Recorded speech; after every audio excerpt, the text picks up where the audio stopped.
And today, Nyeleti is going to be taking us through some of the legal strategy that we are using as the campaign, what our arguments are, what we are demanding of the state, why we are demanding this of the state, so the constitutional obligations, and what legal accountability we are asking for as it relates to this council. And our second panelist is Pinky Mgobozi, who is a mother, activist, and development practitioner committed to measuring what matters. Her work spans research, monitoring and evaluation, learning, and strategic conversation facilitation. She's a member of Call to Action and the founding director of Mgobozi Developmental Initiatives, an education-focused STEM center based in Matatiela, ePhondweni, in the Eastern Cape. It's the only province, hence we are called Ipondo. And Pinky will be taking us through resource accountability as it relates to this council and getting a law that is fit for purpose, and some of our concerns around money, around funding modalities, around the financing of the machinery, so that we can realize some of what we had put down in our NSP. And so without any further rambling from me, if we could please hear from Pinky Mgobozi, and she will have about 10 to 15 minutes to take us through the funding aspect of accountability, and then we will move to Nyeleti, and we will then do a quick conversation amongst us and open it into the floor. Thank you. Thank you. Thank you very much, Kwezi, and good evening to everyone. I hope you can hear me. Miriam, may I ask that you assist me with just showing the flighting the quick presentation. It's really a short one. The approach I would propose we take for the purposes of this conversation, I'm really hoping there is going to be more engagement from the floor and questions from the floor and just discussions, is to first note that the current act is really silent on resourcing the implementation. What it currently has catered for is resourcing the council's existence, but not funding the implementation of the NSP. So you'll find that in the guiding notes that I have for today's conversation, I'm not pulling anything from the act because there's nothing to pull from there. So look, we call it the illusion of progress. So we and I use that, and I'm calling on civil societies to organizations to look beyond that looks like progress, and where there is no real progress but looks like progress, and the resourcing of the response is one of those areas. Can we start, Miriam?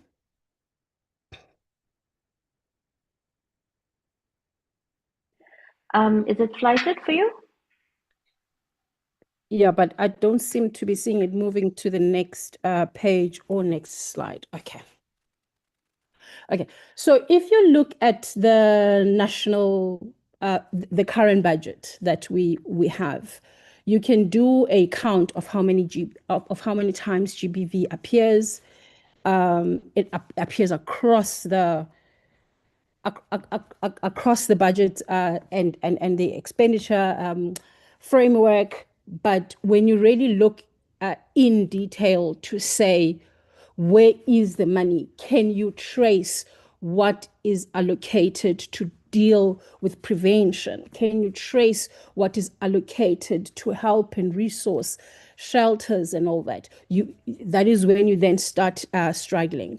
Traceability of the GBVF of the response at the moment remains a problem. We can't trace it. It is mentioned in the narratives, but you find that you can't locate how much is allocated, who is responsible for it, and how do you then trace to see if it actually goes towards implementing what is in the what is in the NSP. Okay, it says there's nothing showing in the screen. I'm not sure if that's the case with everybody, because I can see on my side, I see in the chat, someone is saying nothing's showing on the screen. Can we just get an indication? Pinky, I can see it. I think maybe the person just check your features. I don't know, but we can see. Okay, thank you very much. Thank you very much. I hope they get sorted. So a credible funding modality requires that the NSP implementation across all pillars. We know that who is responsible for funding what from and this is not just departments, but even amongst departments as well, where there are cross-cutting functions, and also to know even to the extent of the geographic spend, like what's allocated in the Eastern Cape, what's allocated in KwaZulu-Natal, and is it following the patterns of the response that we're supposed to have. So if it is hidden, it makes that traceability and ability to demand accountability to be harder. You know, then there will be people saying, you know what, we celebrate, and I know I'm one of the people that truly celebrate that we currently have the National GBVF Fund, but it was really supposed to augment the funding. It was not supposed to replace states' responsibilities. And at the moment, it seems to be the core organization that is fully responding to the first line and supporting community-based organizations. And on its own, it is not going to be adequate. And government cannot then, from an accountability conversation, government cannot then hide behind the existence of the GBVF fund that we all know it is mostly funded through funding mobilization from private sector and development agencies. So it's still inadequate as the only fund that responds to what was the GBV, the fund was intended to achieve. If we can quickly move to the next slide. Somebody please help me with time management. And I'm going to be breathing from time to time so that I also don't lose my speech in the process. Someone is asking if the session is recorded. Yes, the session is recorded.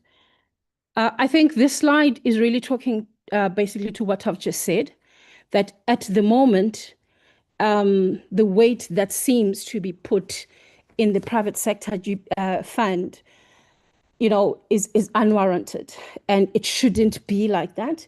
And what it then risks is that there's a lot of community-based work that goes unfunded. Various conversations have looked into funding modalities, and one of the things that have been used as a pushback is the argument of mainstreaming, that the response is it has got to be mainstreamed. And what that then does is we all can't say what was set to implement the NSP. One, at the moment, we can't say at a national level, at a provincial level, let alone at a local level, the response to dealing with gender-based violence is costed, and this is what it's going to cost the country. And we can't say this is what we're spending as a country on prevention and all that, because it is hidden somewhere. It is hidden amongst other you know, bigger budgets.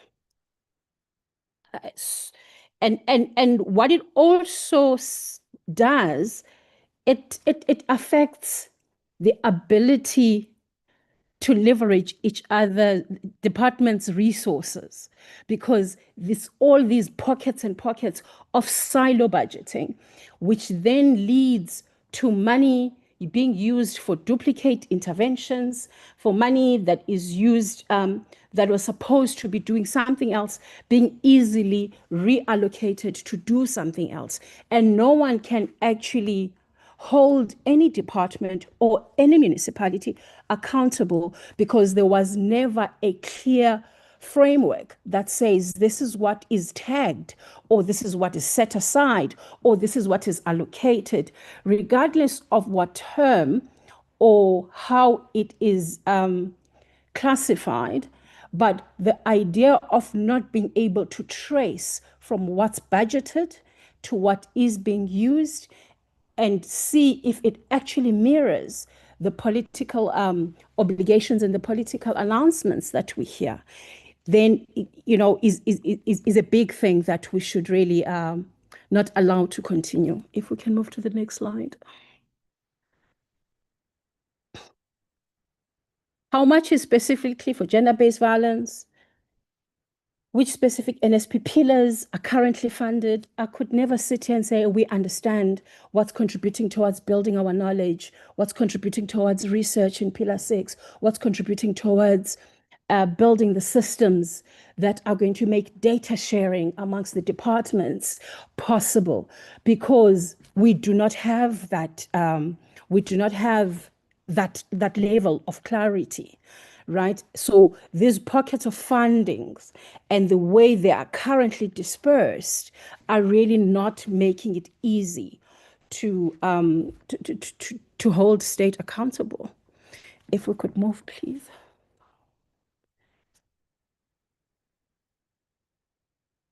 And I think if we're saying something is important, if we're saying something is a disaster, if we're saying we are committed to dealing with it, then let's just resource it. And let's make that resourcing clear. Let's make it traceable. If there is shortfalls, let us all know that there is shortfalls, and this is where the shortfalls are.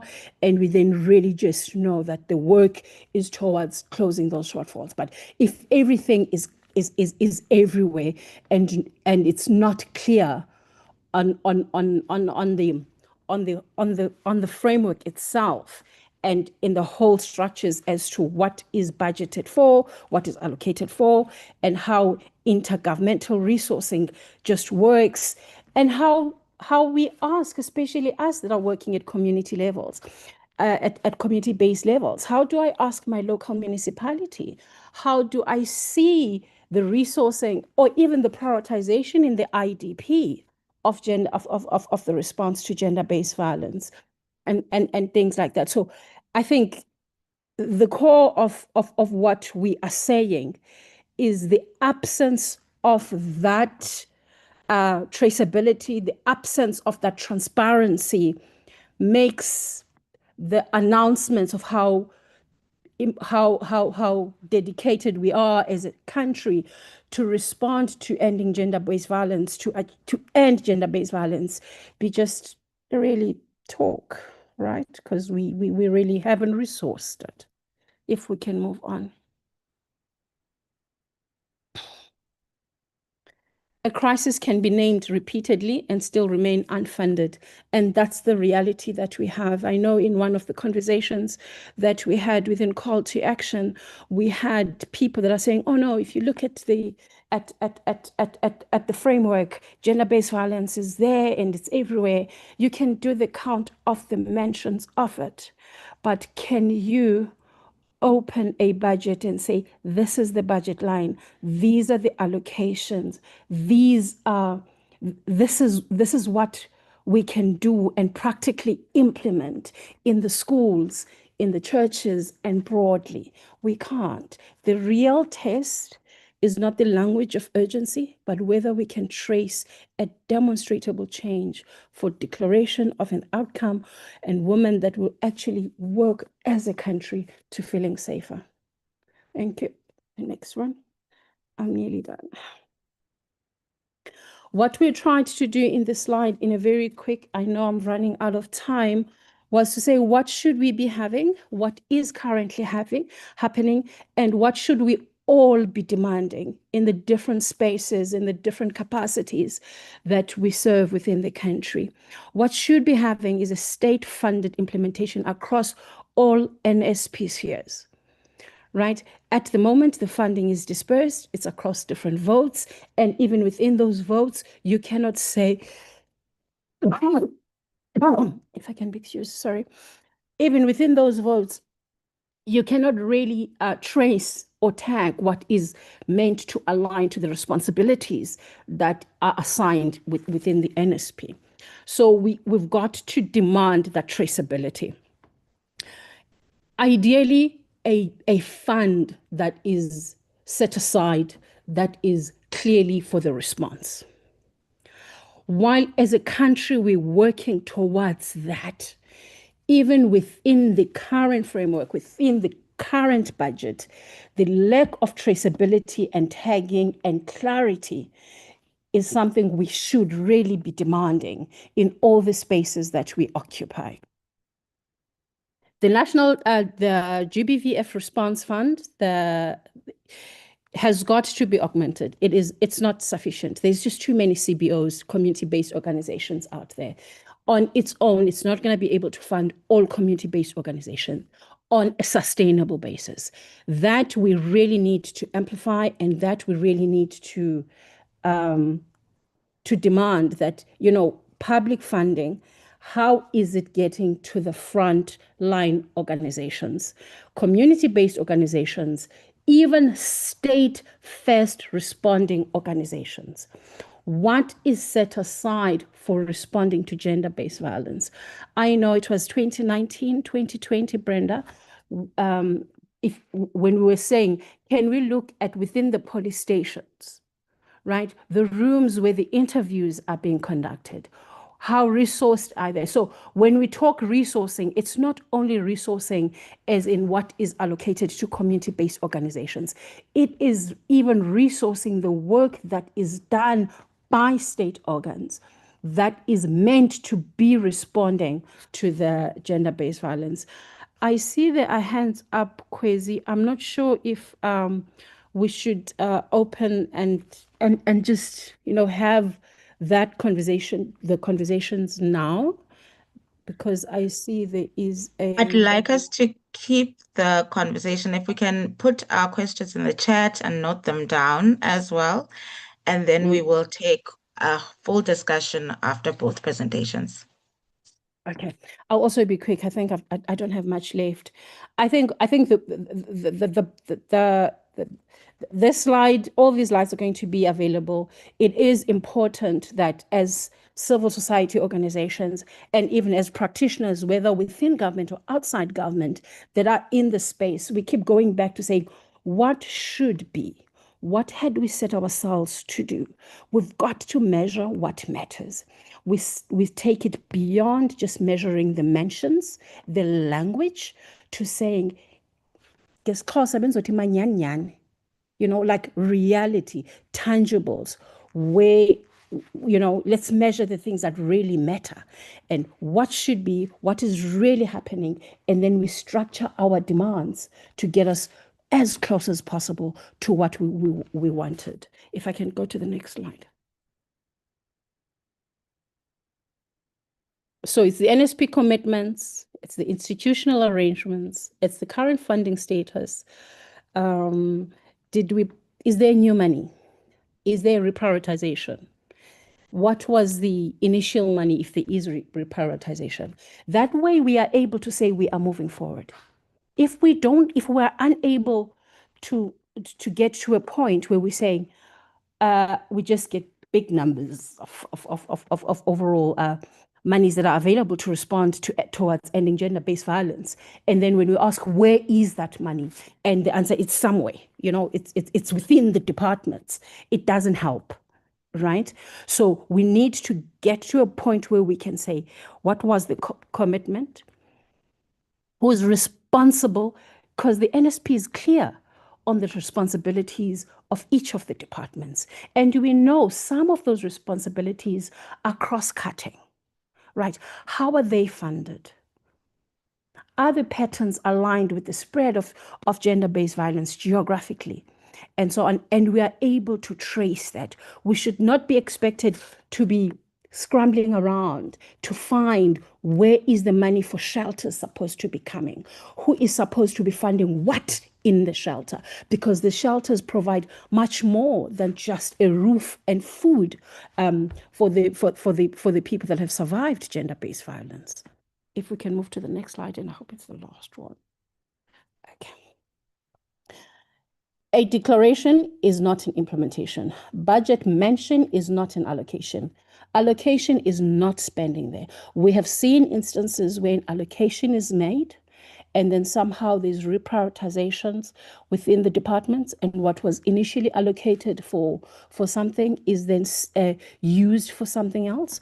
So we need to say, this is what was allocated. This is what was truly spent, right? And then we're able to say, did we realize the impact that we wanted? Is there decline? Are we seeing women safer? Are we seeing girls safer? Are we seeing improvement and closer realization of what we had set out in the NSP? And 2030 is around the corner. If we can move to them.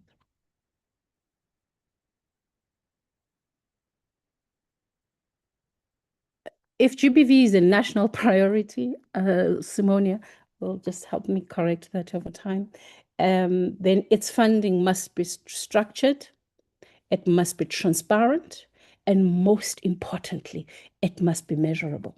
If we can't measure it, if we can't track it, then we are not going to know if we are moving forward or we're not.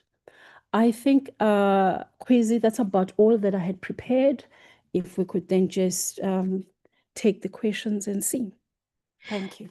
Thank you so much, Pinky, for raising really important questions. And I think when you remind us of 2030, it's the reminder that our NSP is a 10-year plan, right? And so we don't want to get to 2030 with nothing to show for all of the work and everything that has gone into saying this is exactly what we need to try and experiment with in our work to end gender-based violence. This is one of the tools. I am going to ask that we please move to Nyeleti, who is going to take us through some of the thinking and strategy around legal accountability. So we've just heard about resource accountability and what questions we ought to be asking. What are the gaps? What are the issues? And Nyeleti is going to share with us what this campaign is thinking in terms of legal accountability. After this, we will have a look at some of your questions. Please do keep them coming. It also gives our panelists, and I'm going to call on to my other comrades in the campaign to also see if they can take a stab at some of the questions that are coming in, and we will then open for discussion. Nyeleti, it's over to you. Thank you, Kwezi. And thank you to Sis Pinky for leading in the discussion and painting a picture of what it truly means to have resource accountability. I think it makes my job a little bit easier to speak on the legal aspect of what we are asking for in this campaign. So as mentioned, I am from Lawyers for Human Rights and I'm an attorney. And I must say that it is incredibly important for me to be involved in this campaign as a young woman in South Africa who is constantly afraid to walk on the streets of South Africa, to be in romantic relationships, to be in close proximity with people in the fear that I may experience this vitriol and national disaster that has been declared. So I am honored to be part of this campaign to try and bring about systemic change, intangible change. And you may probably have heard that in order to hold the government and the state accountable in this regard, we will be pursuing illegal intervention, litigation in this regard. And If you may have missed last week's webinar, Kyan set a perfect background of what led us to the point where we're at today. And I would encourage after this webinar to maybe take a look at that discussion, just to maybe provide a framing and understanding if this is the first webinar that you are attending. So you may be wondering why are we going to court? Why are we resorting to trying to hold the state accountable for the failures that we have identified through litigation? And if you would have seen all the steps that civil society has engaged in with the state, you would understand that we have been pushed essentially to this point, and a lot of the times the courts act as a way for victims and people in South Africa to actually realize their rights. Rights are recognized and very well articulated in the Constitution. Yet in order for people to actually realize those rights and claim those rights, a lot of the times court proceedings have to be brought. So some of the constitutional obligations that the state has with regards to preventing and responding to gender-based violence and femicide in South Africa is very well articulated in the Constitution. To begin with, we have Section 7(2) of the Constitution, which essentially obligates the state to have a reactive and positive engagement in how they react to the protection of the rights in the Bill of Rights. This is essentially a positive obligation that that requires the state to actually do something, right, to ensure that gender-based violence and femicide is eradicated in South Africa, that people's rights to equality, because it disproportionately affects gender-based violence, affects women and people of diverse genders, the members of the LGBTQI community. It also affects your right to dignity. As I mentioned, it's even difficult to walk on the streets of South Africa because you're so afraid, and that's not a life of dignity. Also, when you're harmed and you go through gender-based violence, that impacts your dignity. It affects, obviously, the right to life, as so many lives have been lost to gender-based violence, as well as the freedom to the right to freedom and security of the person. And historically, that the state's justification in not intervening in matters of gender-based violence was because this is, a family issue or a private issue. But this section in the Constitution makes it very clear that the state does have a responsibility to prevent violence in any form.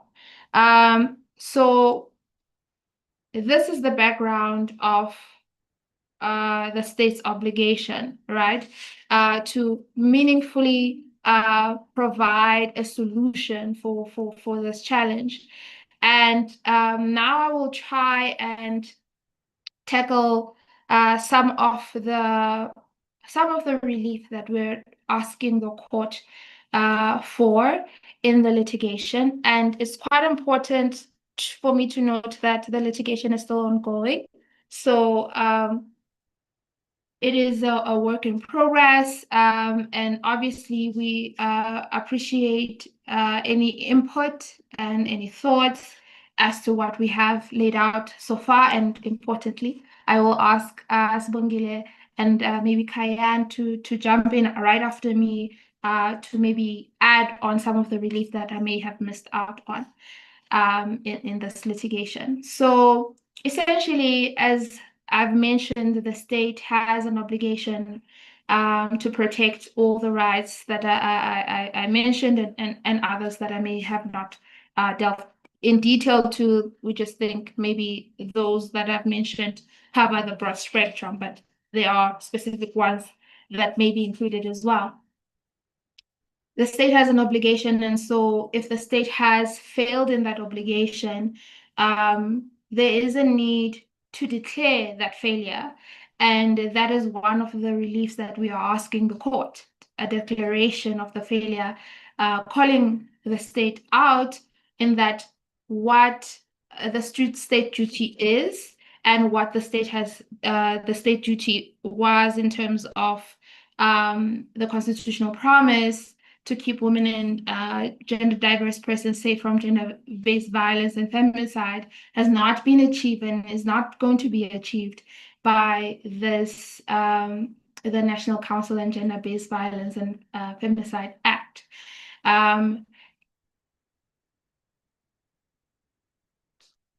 Okay. As I mentioned, I do not have all the answers, so I will ask Sibongile and Kayaan to respond to some of the questions that are being put in the chat. Right. So, and the fact that we also are asking the declaration for the failure, that it is ineffective, the fact that it is under-resourced, and that it fails to coordinate a real fight against gender-based violence. It is our opinion that the legislation was rushed, right? And particularly that the engagement with civil society in developing the legislation was, or if it fell short, and that the engagements were not taken, they were not implemented, essentially. Everything that was agreed upon as to how it would look like in the future, once it is enacted. And we are also hoping to ask the court to declare that the act doesn't serve its purpose, right? Simply that it does not give effect to the protection of the rights set out. And also asking the court to have, the legislation either amended or repealed in order to give effect to the constitutional promise, to ensure that the state in its legislation clearly sets out how the rights are going to be protected and give effective means to do so. And in addition, the case that we're bringing, we are going to be asking the court for a structural relief because we have seen in many cases where we do get judge or positive judgments from the court. However, they are not translated and not implemented. And the reason for a structural relief is to ensure that there is, timelines that are set out and that the state is accountable to the court to ensure that the relief is carried out. Yes, so I'll ask Kayaan maybe now to step in and add on the other reliefs that we're seeking. Thank you so much, Nyeleti. And thank you so much for reminding us of two really important elements, right, of this work. That as we are kind of very focused in on this act and its failures, it is towards our larger goal of really being able to be people who feel free in this country, on this continent, etc., right, to walk and talk and live and thrive, that this is about fighting for our lives, and for reminding us that some of the relief we're seeking is based from the Constitution itself. And we are not asking for things that we were never promised, but we are trying to hold the state accountable for a constitutional promise. So right now, we have 10 minutes until the time we had set aside. We had hoped that we would spend an hour. We did start a little bit late. So again, I shall beg your indulgence to maybe try and wrap up in by latest 7:30. I do want to open the floor for any hands, any questions, any additions. I'm going to ask by asking some of the named comrades if they do have things to add to both the resourcing element and the legal element. I mean, they're part of one thing in terms of our challenge. However, if they'd like to raise some of those to add points and bolster our presenters. And then I'm going to ask the presenters to see in the questions which one spoke to them. And we would love to hear from the rest of the audience. I'm going to ask my co-pilots to just have a check on the hands that are raised. I can see Maungo, and you'll come definitely in after whether Kayan and my lead Ndashe would like to jump in, and we will have a little bit of a conversation.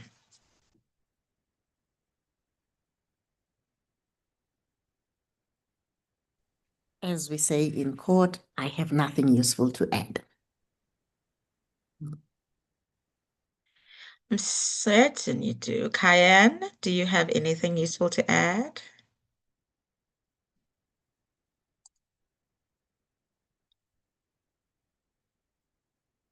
Kayan is probably away from her machine. So let's go to Maungo, who has had their hand up. Futhi Undashe uyitye yonke nyeleti. Unmute. Oh, okay, gosh. I was trying to figure out how I unmute myself. We always speak about accountability. There are two things that we're constantly sorry, I just got back home, just in case there are two things that has always been our plight, is funding as well as accountability. I think those are the most two important things that we need to get answers for. And I'm going to reiterate something that I spoke about at a previous webinar, that at this point the funding needs to be decentralized. We've got funding at a national point, and we're expecting it to cascade down to our municipalities, where actually we can be the ones who dictate and determine how the funding is going to cascade. Mostly, we need to remember that every single municipality has got an IDP process every single year. And the IDP process, the municipalities, has got a place where the community is involved and will bring their submissions. I think, and I seriously do feel, that at this point we should also hold our municipalities accountable. And in terms of funding, it's for us to ensure that our representatives in every single council that we've deployed in terms of nationally and provincially, that they need to make sure that they at the IDP processes. There has to be money allocated within the municipality, because the municipality can determine where the money goes, where its focus is. And I feel like every single municipality needs to speak about gender-based violence. And not just that, programmatically, what is going to happen? Institutionally, what is going to happen with this money? How do we work with the different community NGOs to ensure that whether it's response, when it comes to response, when it comes to accountability, when it comes to every aspect that we need to deal with, is being done in that with that money. But I think it's extremely important for us to start going and being part of municipal IDPs. That is the only way that we'll actually be able to hold government accountable. The funding needs to be decentralized to a municipal level where everybody can sit and say, these are our demands, this is our program, find money. No, we're not asking, we're saying part of the municipal process and budget, find the money to deal with gender-based violence issues, period. And yeah, that's basically I don't want to go long because there are lots of other things, but I just wanted to reiterate that, and I've said it in different webinars, that the funding needs to be decentralized to the municipal level. Yeah. Thank you so much, Maungo, and it's really great to see you. I do hope you are engaging us in many of our social media pages, and we'll get you into the campaign and into some of the other activities. I wanted to check with if we have any more hands, and to check with my panelists if they are ready to jump into any of the questions in the chat. I see a hand, Lolo. Please unmute and speak. There are hands, we can take their hands. Otherwise, we have noted a few questions that we can start responding to. Lolo and then Jess, in that order, please. Thank you. Thank you so much, Kwezi. And thank you so much to Sis Pinky and the other panelists. Sorry, I forgot your name. My apologies. And good evening to everybody. We appreciate this, insight in terms of accountability, and also thinking how we had a GBV. The second summit was around accountability, but there was literally none that actually took place there. There was nothing accounted for. So as we talk about government and funding, I absolutely do agree with Maungo, right? I think also accountability, because we have to be honest in this process. That's my thing, right? And accountability is also the fact that how do we also, even if the money and government trickles into municipality and so forth, how do we also hold ourselves within this space as CSOs, as the NGO sector, accountable when those resources come through? Because let's say, for instance, there's funding that is being given, but then to certain NGOs, but then we don't see anything happening within communities. And then we go back and cry, which there's been no funding and all of those kinds of things. How do we also have accountability mechanisms for ourselves as well when that funding is available to ensure that we do our work, that we deliver to those who we promised that we are fighting for, to get this funding for? Because I think that's very important, that we have accountability on both sides in order for there to be impact. Because even if government delivers, let's say, 5 trillion, and they give it to us, and it comes to us, but we're not accountable, we're doing whatever with the money, there still will not be impact on the ground. So how do we ensure that the process is accountable? Whoever's involved in it is accountable until we can actually see the impact in community. I'm concerned about that. Thank you so much. Thank you, Lolo. Jess? Hi, everyone. Good evening. Can you hear me? Yes, we can. Oh, thank you so much. Thank you so much for the presentation and all of this work, making it really available to all of us to engage with. I just have 1 or 2 questions. For me personally, this is really good learning and analysis. I'm working on the NSP for sexual reproductive justice that was passed in February this year, and also the NSP on adolescent pregnancy, which is aimed to be submitted to Cabinet in March next year. So looking at what's been happening in relation to GBVF is very helpful. I just wrote in the chat, I was curious, the analysis, Pinky, that you have in terms of not just the lack of transparency, but the lack of budgeting at all to fund this strategic plan. I'm wondering if that analysis came from looking at the relevant departments' annual performance plans and their operational plans since the NSP has been passed, or if it's something else. And I'm asking that because, for example, the NSP on sexual reproductive justice, certainly the first year is going to be funded by the annual performance plans. And I feel like one of the problems that I've seen is that the departments are very slow to kind of bring all of that data together, even for the lead department that is supposed to be coordinating. And so I'm just curious to try to understand, how we're analyzing this. And then the other question I had also was for Pinky. You mentioned that there had been votes on the budgeting of this, and I just wanted to understand a little bit more who are you talking about was voting. And then I wanted to ask for Nyanti, has the case been launched and filed at the High Court? It hasn't been clear from last week's seminar and this. Thank you so much, everybody. I appreciate it.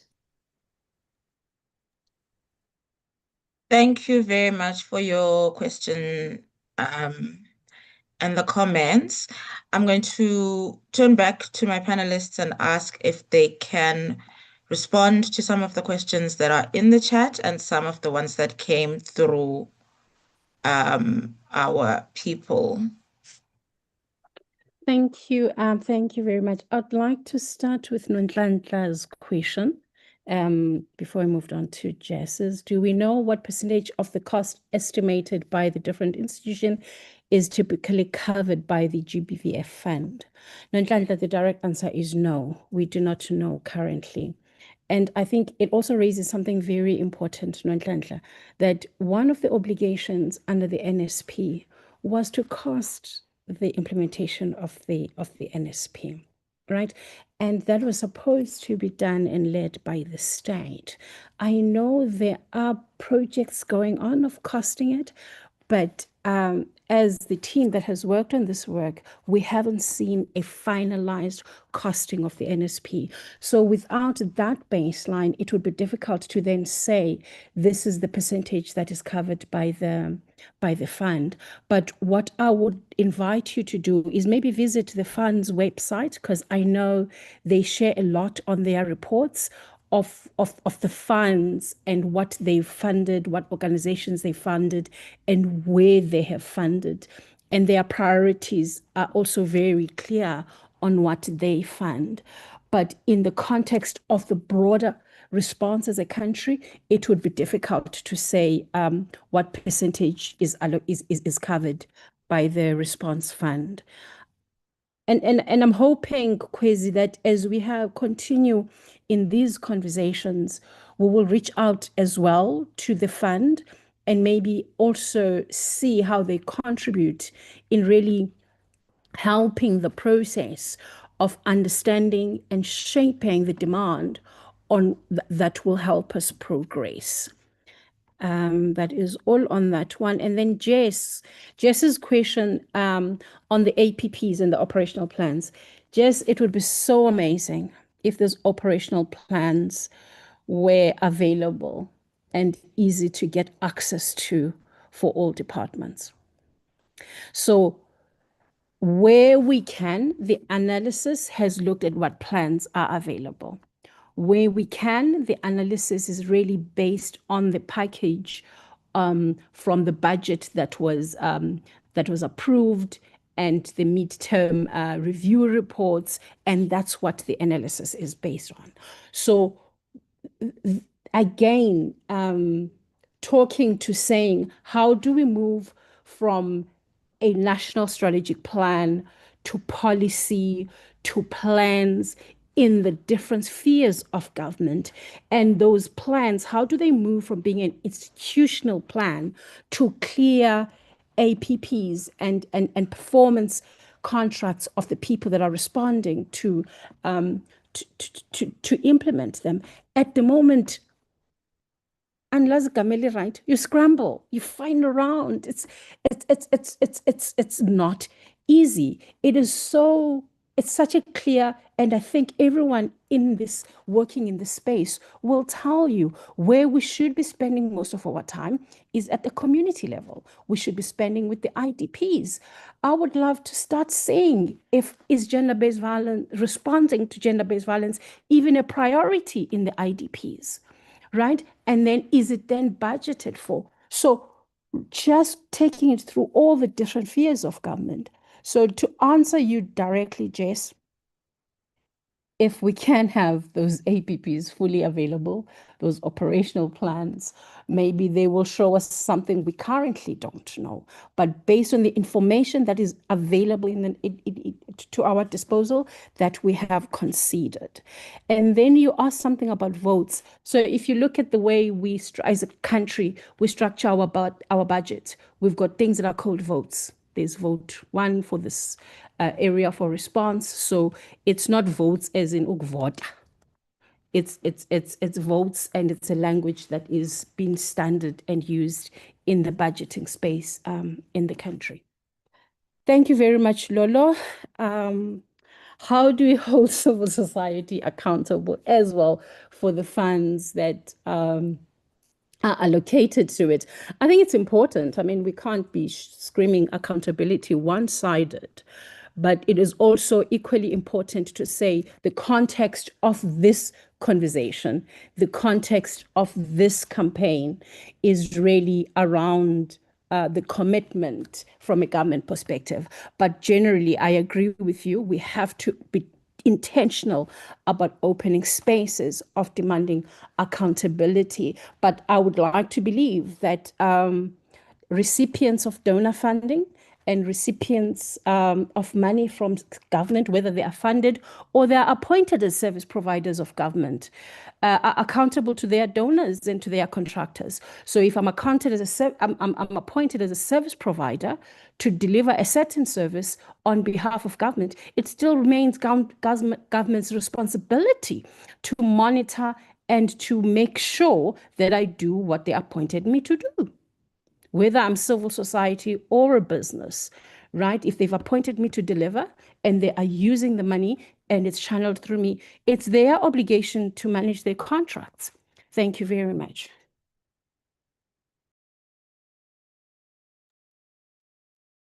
Sorry, Kwesi, I'll just answer the one question with regards to from Jess about the litigation. We have not launched yet, but we intend to be launching in the next week or two. Yeah, please keep an eye on the socials. We will be updating once we have launched and the papers will be available. Thank you.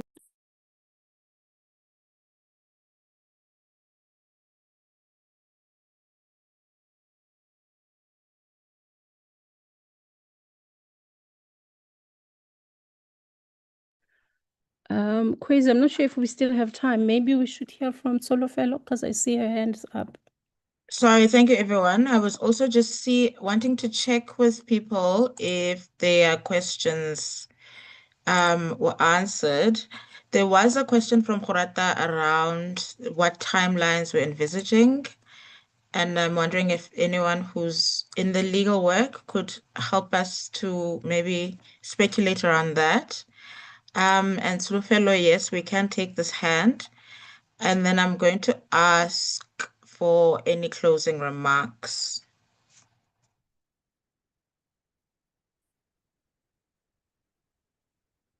Solofelo, please do unmute. Good evening, everyone. I am Tulufelo, and I'm a final year law student at the University of Limpopo, right?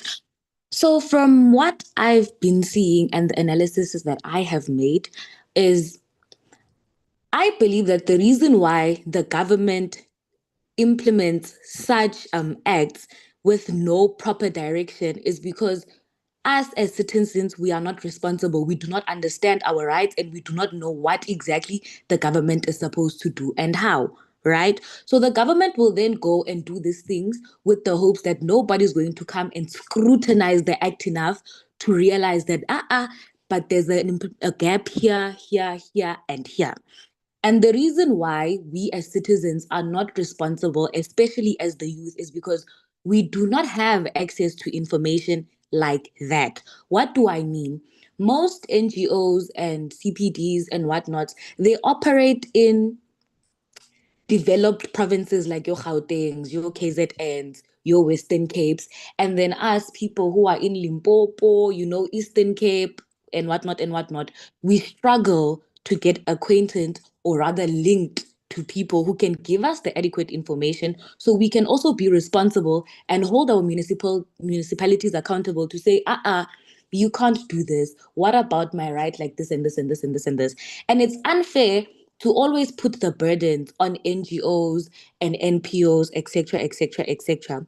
So my question, or rather plea, is that how can we as students in universities that are not where these NGOs and NPOs are situated also get access to this information? What can we do? What must we do so we can have these conversations? Because even when we look at social media pages like your Lawyers for Human Rights, your Section 27s, etc., etc., etc., the engagement is very little. You can see a post and find that it only has like 20 likes or one repost, etc., etc., etc., which is not on, because the issues that they speak of and the problems that they bring affect us all, and there is unity in purpose. We will not be able to challenge the government, and we will not be able to get what we need, like lowering the employment rate, getting housings, and even combat corruption, when we do not know what is happening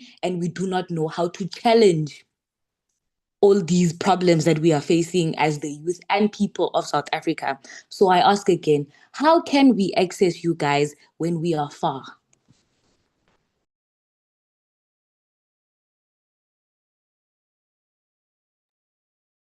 Thank you, Tulufelo. I see that Dr. Legal is saying none of the questions have been answered. Do you want to unmute and just maybe give us a bit of a summary of what you were asking? Because I'm also trying to multitask and just make sure that we get them to the right people in this room. Good evening to the host and the panelists. Thank you for this incredible forum that has been created for these kind of conversations to happen.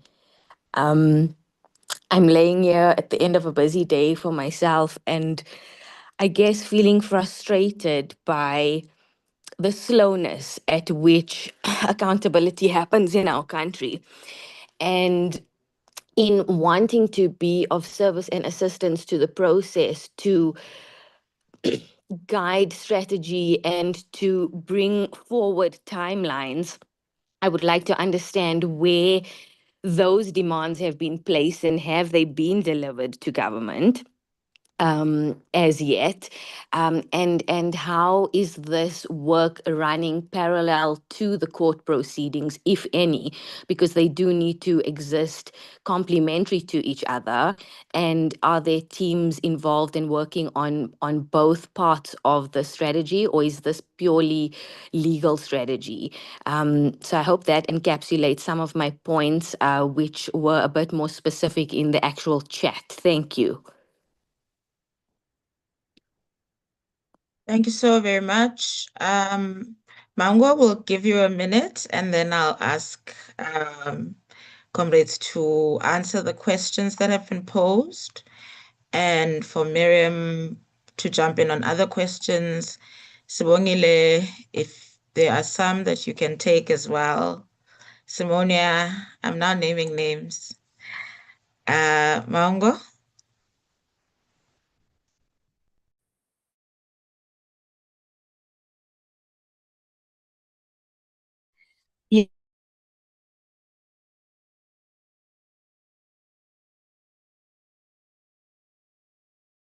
You are muted, Maungo. Oh, I'm so sorry. Can you hear me now? Yebo. Good. Okay. So everyone's asking about accountability, and this is a very big factor. On a municipal level, and for me, it's because I am on a municipal level and I deal with these issues on a day-to-day basis.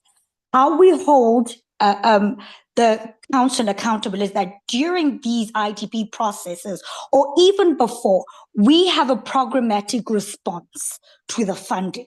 As we develop a program that speaks to how much or what is going to what the IDP is going to speak to, is basically going to fund. Secondly, is that when we speak to the municipalities, right? Usually a lot of CBOs and NGOs don't know that you can enforce legislation to the council. So we need to ensure that this is not just, these aren't flimsy requests. There is legislation that we are going to enforce to ensure that the municipality will fund these programs, and also that we can hold the municipality accountable when they fund these programs. Yeah, that's all. 1 minute. Thank you so very much. Nyeleti, Sibongile, Miriam. I'll come in quickly, Kwezi. Thank you. Good evening, everyone. I just wanted to let everyone know that when we are talking about the municipal levels, there are the APPs and stat plans that are published for public citizens. There is directly for this. We will get this information out on our socials tomorrow so people can interrogate them. And I think it's very important that we look at them and look at where GBV spending is and how it's being utilized.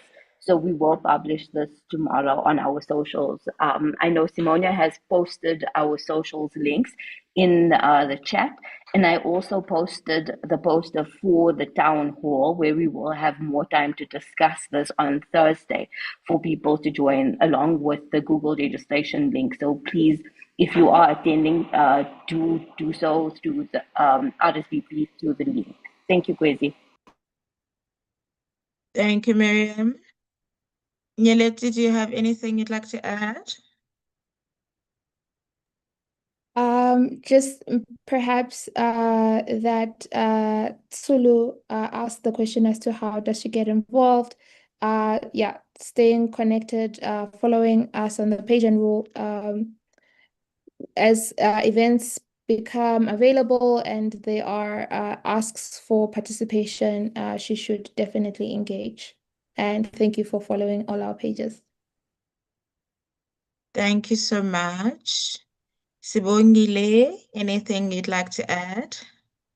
There was a question about what will happen if government proceeds to implement the National Council whilst we are still doing that. And that's a conversation that we've had about whether we want to interdict the process or just wait for it to run its legal course in this way.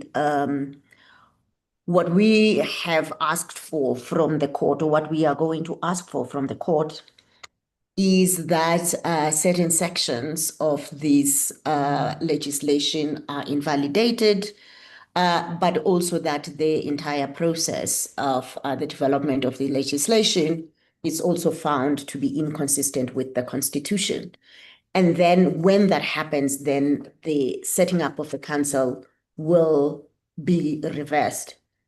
I think more than anything else, it is important that it is understood that what we want to get right is the question of governance, in this country.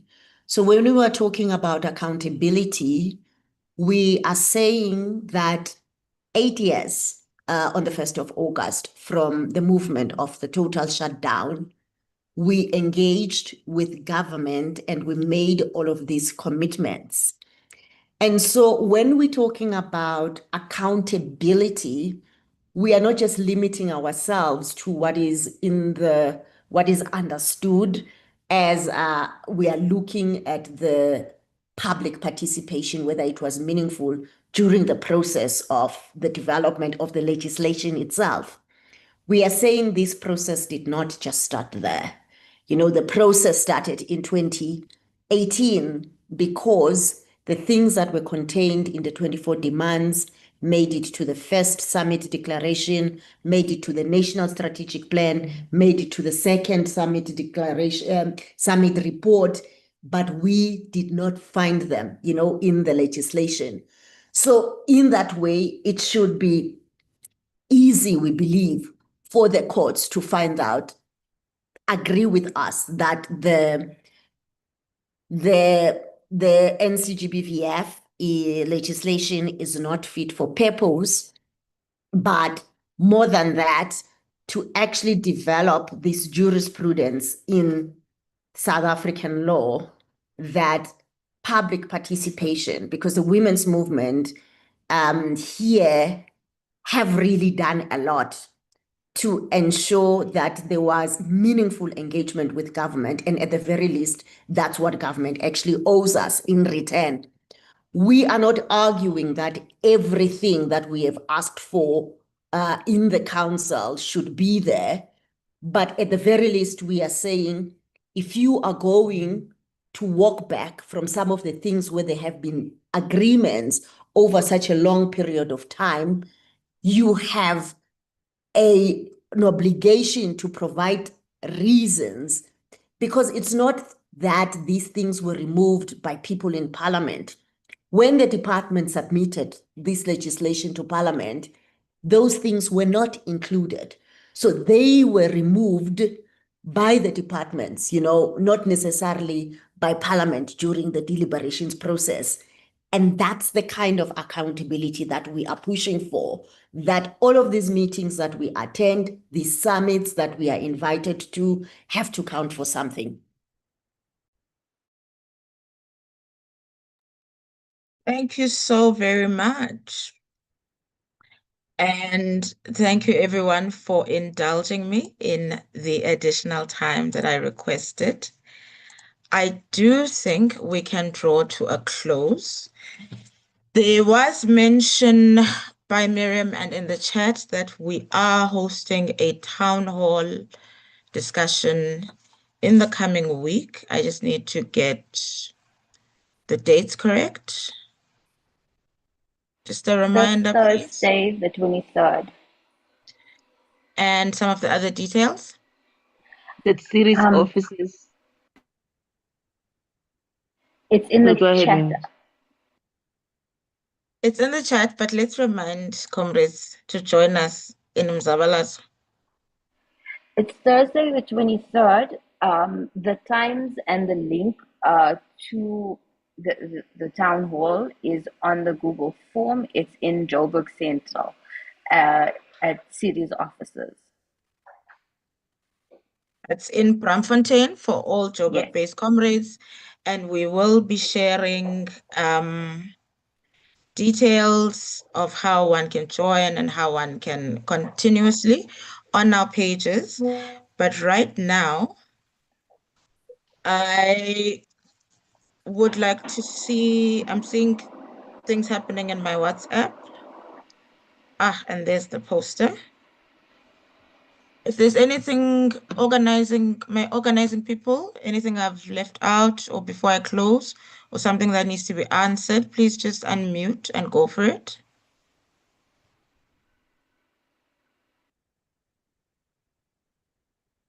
Sorry, Kwezi.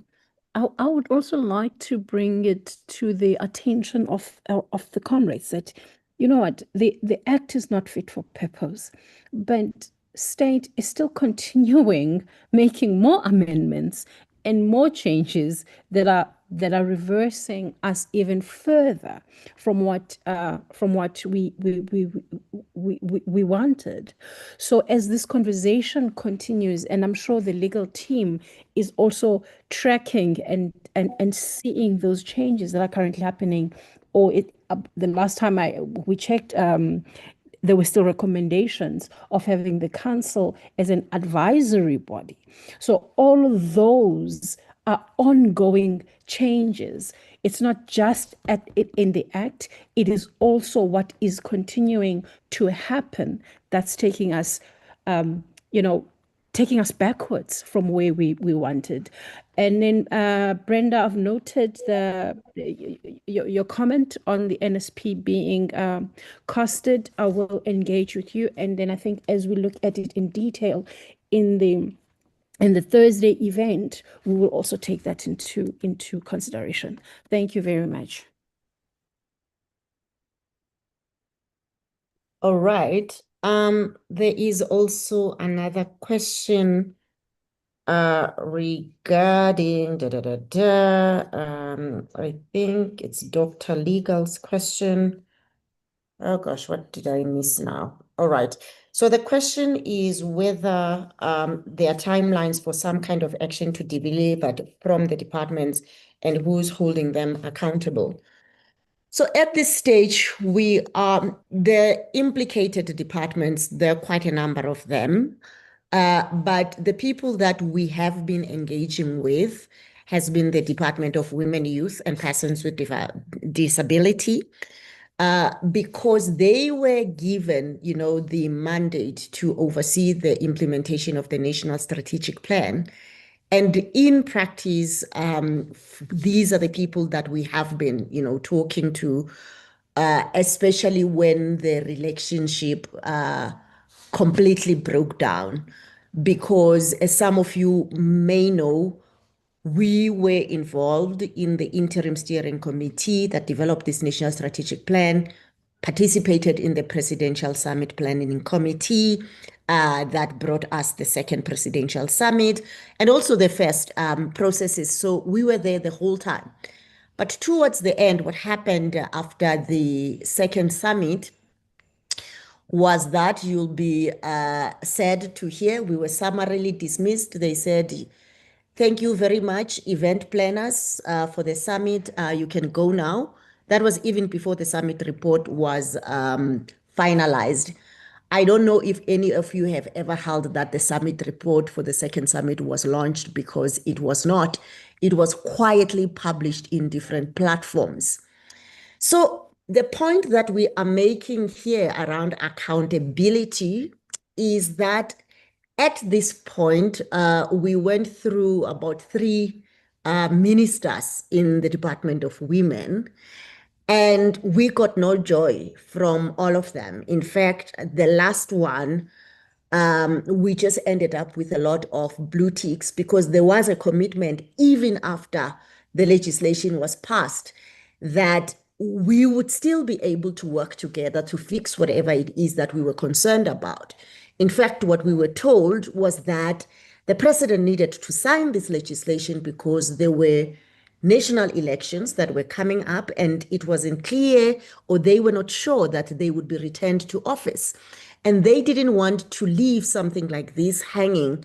So they wanted to pass the legislation. If they were returned, then they would go back and reopen it and make sure that whatever problems there were fixed. So when it comes to engaging with the government departments, we think right now we have made our demands clear. We have tried to engage. And if any of them, we have engaged with Treasury during the presidential summits, because all of them were there. And we did not only make ask in relation to Pillar 1, which is on accountability, leadership, and coordination. The summit was organized so that we could ask them to fast track and implement different things under all 6 pillars of the NSP. And we can tell you now that most of those things have not been responded to. So we don't know if there's anything else that, for us not to proceed with the action is they would have to do right by us. And the first thing that we are asking for is to have a council that is fit for purpose. And that's the kind of engagement that would be acceptable, or that would be able to stop whatever it is that we're trying to do. Thank you so much, everyone. I see that we still have 38 people who stayed with us, and thank you for staying with us until 7:30. Thank you for everybody who joined, for the robust discussions on the chat, in the webinar. We can never be accused of not caring, of not following up, of not being accountable to the promises that were collectively made 30 years ago, at least, through our constitution. And we will defend it and defend the NSP and defend the minimums that it requires by saying that this act is not fit for purpose. And so I'm going to ask everyone in closing to unmute, show your camera, show your faces if you can.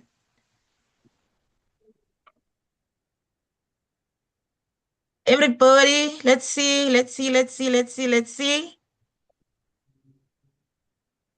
And when I say it's not fit for, Purpose. Purpose. not fit for, Purpose. this act is not fit for. Purpose. I also want to see how many people got in and then went and like cooked dinner. We're busy cooking while we're in the meeting. Yeah. All right. Thank you Thank you so so much, much. everyone. We hope to see you at the town hall, at the marches, at the protests. We hope to see you on our socials engaging. We hope that you reach out to us. We will reach out to you. Until next time. Goodbye. Thank you so much. Thank you. Bye. Bye. Bye.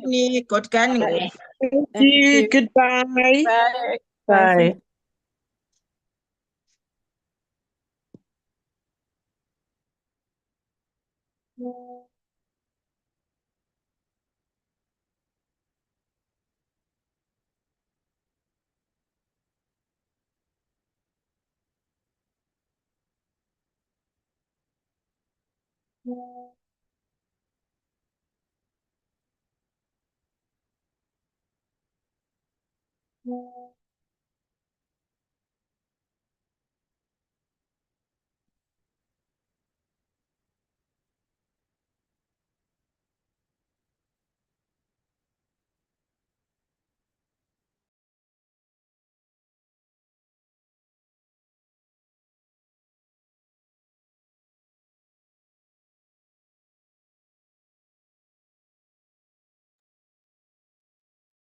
And then there were two. I thought Crazy would stay on. I was removing everybody. She also took me by surprise when stopped she the wanted live. everybody. Hey,